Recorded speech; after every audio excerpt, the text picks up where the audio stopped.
চতুর্থ শ্রেণীর বাংলা। তো আজকে আমরা সমাধান করব চতুর্থ শ্রেণীর বাংলা পৃষ্ঠা নম্বর 45 এই যে এইগুলো, ঠিক আছে।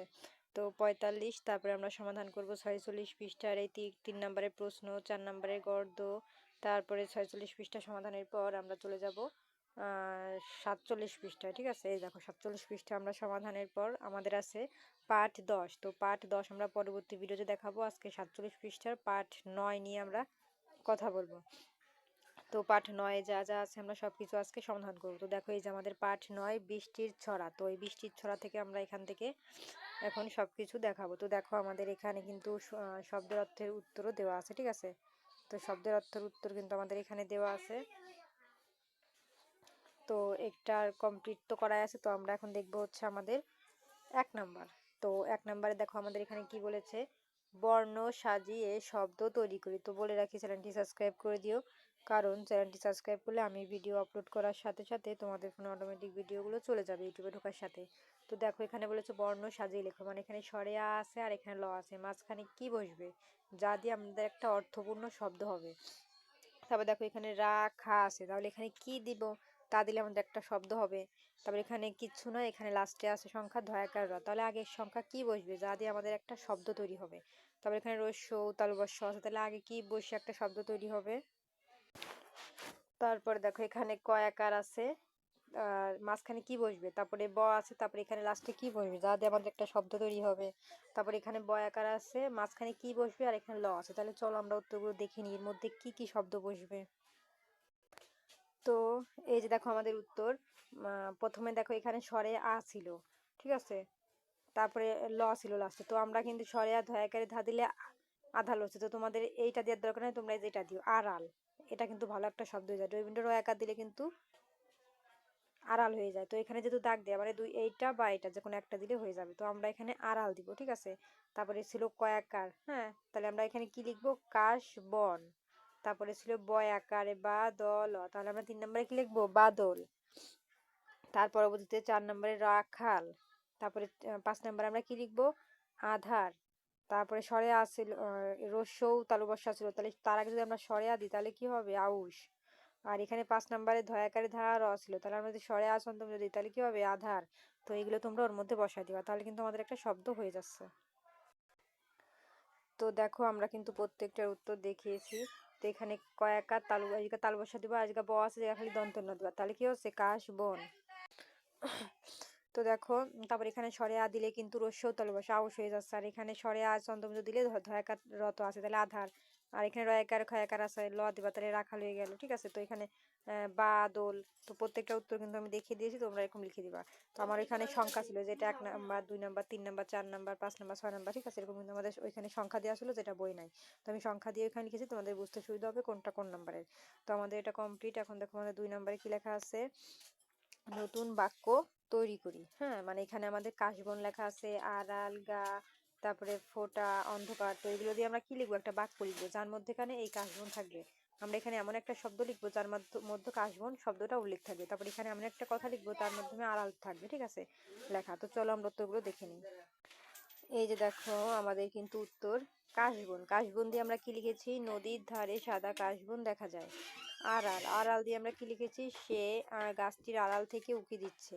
তারপর গয়ছন্দমিত আকার, এটা দিয়ে আমরা কি লিখেছি, আমাদের ছোট গা খানি ছবির মতো সুন্দর। ফোঁটা, আমরা এটা দিয়ে কি লিখেছি, বাগানে অনেকগুলো বেল ফুল ফোঁটা শুরু করছে। অন্ধকার, অন্ধকার দিয়ে আমরা কি লিখেছি, বাক্য সন্ধ্যা হলে চারপাশ অন্ধকার হয়ে আসে। তো এগুলো ছিল কিন্তু আমাদের সমাধান। তো দেখো আমাদের কিন্তু এই প্রত্যেকটা বাক্য কমপ্লিট, ঠিক আছে। তো আমাদের 45 পৃষ্ঠার উত্তর কমপ্লিট। এখন আমরা চলে যাব 46 পৃষ্ঠায়। দেখো এখানে আমাদের কি লেখা আছে, প্রশ্নের উত্তর বলিও লিখি। তো এখানে আমাদের আছে, বকের শাড়ি কেন কাশবনে লুকিয়েছে, নদীতে খেয়া নেই কেন, কি কি পড়ে বোঝা যায় ছড়াটি বর্ষা ঋতু নিয়ে খেলে, রাখাল ছেলে মেঘ দেখে দাঁড়িয়ে যায় কেন, বৃষ্টির সময় কি কি করতে ভালো লাগে। তো চলো আমরা এর উত্তরগুলো দেখে নিই। এই যে দেখো আমাদের প্রশ্ন ক নাম্বার, বকের শাড়ি কেন বাঁশবনে লুকিয়েছে। উত্তর, বৃষ্টি আসার কারণে বকের শাড়ি বাঁশবনে লুকিয়েছে। তারপর দেখো আমাদের খ নাম্বার, এখানে কি লেখা আছে, নদীতে খেয়া নেই কেন। উত্তর, আকাশ জুড়ে মেঘের ডাক আর প্রবল বৃষ্টির কারণে নদীতে কোনো খেয়া নেই, মানে নৌকা নেই, ঠিক আছে। এখন দেখো গ নাম্বারে আমাদের এখানে কি বলেছে, কি পড়ে বোঝা যায় ছড়াটি বর্ষা ঋতু নিয়ে এসেছে, নিয়ে খেলে উত্তর হবে ছড়াটি বৃষ্টি, মেঘ ডাক দেয়া, কেয়া ফুল ফোটা এবং আউশ ও আমন ধানের মাঠের কথা উল্লেখ আছে। এই বিষয়গুলো দেখে বোঝা যায় ছড়াটি ঋতু বর্ষা নিয়ে এসেছে। এখন দেখো আমাদের ঘ নাম্বারের উত্তরে কি বলেছে,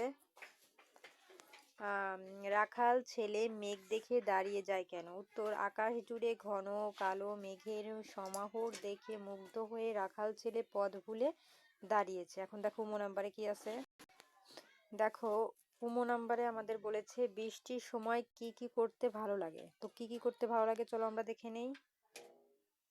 এই যে দেখো উত্তর, বৃষ্টির সময়ে জানালার চারপাশে বসে বৃষ্টি দেখতে ভালো লাগে। এছাড়া খিচুড়ি খাওয়া এবং কাগজের নৌকা বানিয়ে পানিতে ভাসতে খুব ভালো লাগে। তো এই ছিল কিন্তু আমাদের সমাধান। তো দেখো আমাদের কিন্তু এই 3 নাম্বারের সমস্ত প্রশ্নের উত্তর কমপ্লিট। এখন দেখো আমাদের এখানে 4 নাম্বারে কি লেখা আছে, গড়তে লিখি। হ্যাঁ, মানে আমাদের মিলাই কিছু শব্দ লিখতে হবে। যেমন এখানে বলেছে বৃষ্টি এলো কাশবনে এলো, কাশবনে বৃষ্টি এলো। এখন দেখো মানে মিলাই এরা লিখেছে, আমাদেরও মিলাই এখানে কিছু লিখতে হবে। যেমন নদীতে নাই খেয়া, তাহলে এখানে মিলাই আমরা কি লিখবো, আমরা উত্তর দেখাবো। তারপর দেখো লুকিয়ে গেল বাঁশবনে, তাহলে মিলাই আমরা এখানে কি লিখতে পারি। তারপরে যায় সে ছুটে কোনখানে, তাহলে আমরা এখানে মিলাই কি একটা শব্দ লিখবো। ঠিক আছে, তারপর দেখো ঘ নাম্বারে আমাদের কি লিখেছে, যায় সে ছুটে কোনখানে, তাহলে আমরা এখানে মিলাই কি লিখবো, ডাকলো দূরে দেয়া যে, এখানে আমরা মিলাই একটা শব্দ লিখবো, যেটা এটার সাথে মিলে এমন শব্দ মিলাই লিখতে হবে। তারপরে ফুটবল আবার কে আজে, তাহলে এখানে মিলে আমরা কিছু লিখবো। তো চলো এর উত্তরটি দেখে নিই। এই যে দেখো আমাদের গদ্যে লিখি, মানে ক নাম্বার কিন্তু এখানে আমাদের বইয়ে দেওয়া ছিল, তাই ক নাম্বার আমরা এখানে উঠাই নাই, আমরা খ থেকে উঠাইছি। তো দেখো খ নাম্বারে আছে নদীতে নাই খেয়া যে, তাহলে আমরা মিলাই লিখবো নদীতে খেয়া নাই যে।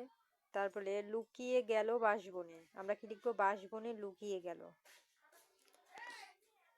তারপর দেখো এখানে আছে যাই সে ছুটে কোনখানে, সে কোনখানে ছুটে যায়, মানে আমরা একটু মিলাই, মানে এখানে যা আছে এরকমই আমরা মিলাই আর একটা শব্দ লিখবো, সেটাই বলেছে। তারপরে ডাকলো দূরে দেয়া যে, আমরা লিখবো দূরে দেয়া ডাকলো যে, মানে এই শব্দটা আমরা একটু ঘুরিয়ে লিখবো। ঠিক আছে, তারপরে দেখো আমাদের চ নাম্বারে কি লেখা আছে, ফুটবল আবার কেয়া যে, আবার কেয়া ফুটবল যে। তো এই ছিল কিন্তু আমাদের সমাধান। তো আমাদের কিন্তু এই সবগুলো গদ্য কমপ্লিট করেছি। ঠিক আছে, তোমরা খাতায় লিখে নিও। তারপরে আমাদের 46-এর পরে আমরা চলে যাব 47 পৃষ্ঠা। দেখো এখানে বলেছে প্রথম লাইনের সাথে মিলিয়ে পরের লাইন লেখো, মানে এখানে আমাদের একটা লাইন লিখেছে, এটা মিলিয়ে আমরা কি করব, মানে এটার সাথে তাল মিলিয়ে একটা শব্দ এখানে লিখবো। যেমন এখানে বলেছে ওই যে দেখো গাড়ি চলছে তাড়াতাড়ি। হ্যাঁ, এই যে দেখো ওই যে দেখো, তারপরে মিলাইরা লিখেছে চলছে গাড়ি তাড়াতাড়ি। আমি তোমাদের আবার দেখাই, এখানে বলেছে ওই যে দেখো গাড়ি, তো এখানে আবার মিলাই তারা লিখেছে একটা করে দিয়েছে, মিলাই লিখেছে চলছে তাড়াতাড়ি। তাহলে আমাদের এখানে লিখেছে এক যে ছিল রাজা, তাহলে আমরা এখানে মিলাই যে কোনো শব্দ লিখতে পারি, মানে এটার সাথে মিলে। তারপরে গাছে সবুজ পাতা, এখানে মিলে আমরা একটা শব্দ লিখবো। আমার মাথায় ফুল, এখানে মিলাই আমরা একটা শব্দ লিখবো। তো চলো উত্তরগুলো দেখে নিই। এই যে দেখো ওই যে দেখো গাড়ি চলছে তাড়াতাড়ি, এটা কিন্তু ওই যে বইয়েই দেওয়া ছিল, তাই এখানে উল্লেখ করেছে। তারপরে দেখো এখানে পরে আছে তারপরে আছে এক যে ছিল রাজা, তো আমরা কিন্তু মিলা এখানে লিখেছি খেত সে মিঠাই খাজা। তো এটা কিন্তু আমাদের মিলায় লেখা হয়েছিল যে এক যে ছিল রাজা সে খেত মিঠাই খাজা। তো তোমরা চাইলে অথবা এটাও লিখতে পারো যে ভারী যে তার সাজা, মানে মিলায় যে কোনো কিছু, এটার সাথে এক যে ছিল রাজা, তো রাজা সম্পর্কে মিলায় এমন একটা কথা লিখবা যা মিলে, হয় এটা দিবা না হলে অথবা দিয়ে, যে অথবা যেহেতু দেওয়া আছে হয় এটা দিবা না হলে এটা দিবা। ঠিক আছে, এই যে এই পর্যন্ত। তারপর দেখো এখানে বলেছে গাছে সবুজ পাতা, তাহলে আমরা মিলাই কি লিখতে পারি, যে কোনো, তোমরা চাইলে তোমরাও মিলাই লিখতে পারো, মানে কথাটার সাথে আর কি মিলে যায় এরকম। তার নিচে আমার ছাতা, দেখছো গাছে গাছে সবুজ পাতা তার নিচে আমার ছাতা, মিলাই কিন্তু আমরা লিখেছি। তো অথবা তোমরা এটাও লিখতে পারো দোল খাই লতা পাতা, মানে যে কোনো একটা মিলাই লিখলেই হলো। তারপরে দেখো আমাদের এখানে লেখা আছে আমার মাথায় চুল। হ্যাঁ, তাহলে আমরা মিলাই কি লিখবো, খোপায় গজা ফুল। অথবা তোমরা এটা লিখতে পারো করোনা কোনো ভুল মানে যেটাই লিখি আমরা কিন্তু মিলে যাচ্ছে, তো তোমরা এরকম মিলাই যদি লিখতে পারো লিখবে, না হলে এটাই দিয়ে দিবা, কোনো ব্যাপার না। তারপর আছে ওই দেখা যায় নদী, আমরা কি লিখবো উত্তরে? যেতাম যদি নিরবধি, অথবা লিখতে পারো পাড়ি দিতাম যদি, দুইটাই কিন্তু আমাদের মিলে যায়, হ্যাঁ যে কোনো একটা দিবা। তারপর দেখো এখানে আছে তারপরে দেখো এখানে কি লেখা আছে, এসো আমার সাথে, আমরা মিলাই কি লিখবো? হাতটি রেখে হাতে, অথবা যাবো চাঁদের রাতে, তো যে কোনো একটা, হ্যাঁ এই যে অথবা দেওয়া আছে, হয় এটা দিবা না হলে এটা দিবা। তো এই ছিল আমাদের সমাধান। তো দেখো আমাদের কিন্তু এই প্রত্যেকটা উত্তর কমপ্লিট, আমি দেখিয়ে দিয়েছি কিভাবে লিখবা। এখন দেখো আমাদের 47 পৃষ্ঠাতেই 6 নাম্বার আছে শব্দ সাজিয়ে লিখি, মানে এখানে উলট পালট লেখা আছে, হ্যাঁ এই যে হয় বর্ষাকালে বৃষ্টি হয় বেশি সাধারণত, তো এটা কি কোনো শব্দ হলো? পুরোটাই উল্টো ভাবে লেখা, হ্যাঁ তাহলে আমরা সঠিক শব্দটা এর মধ্যে থেকে নিয়ে এই যে এর মধ্যে লিখে দেবো, ঠিক আছে। তো চলো আমরা উত্তরগুলো দেখে নেই। তো দেখার আগে এই যে দেখো এখানে প্রত্যেকটা শব্দই কিন্তু উলটপালট, এখানে লিখেছে পানি, কড়া, বেশি, গরমের দরকার, পান বেশি, পুরোটাই উলট লেখা। আমরা এটাকে সঠিকভাবে সাজিয়ে এখানে লিখবো, এটাকেও সঠিকভাবে সাজিয়ে এখানে লিখবো, এটাও উল্টো ভাবে আছে, এটাও সাজিয়ে এখানে লিখবো। তো চলো উত্তরগুলো দেখে নেই। এই যে দেখো উত্তর, প্রশ্ন ছিল হয় বর্ষাকালেই বৃষ্টি বেশি সাধারণত, তাহলে উত্তর আমরা কি লিখবো? সাধারণত বর্ষাকালেই বেশি বৃষ্টি হয়। তারপর দেখো আমাদের 2 নম্বরে ছিল পানি করো বেশি, গরমে দরকার পান বেশি, উল্টো ভাবে লেখা। আমরা সঠিকভাবে কি লিখেছি? গরমে বেশি পানি পান করা দরকার। তারপরে ছিল পড়াশোনা বিদ্যালয়ে কবি একই আমরা, আমরা সঠিকভাবে কি লিখেছি? আমরা একই বিদ্যালয়ে পড়াশোনা করি। তারপরে দেখো আমাদের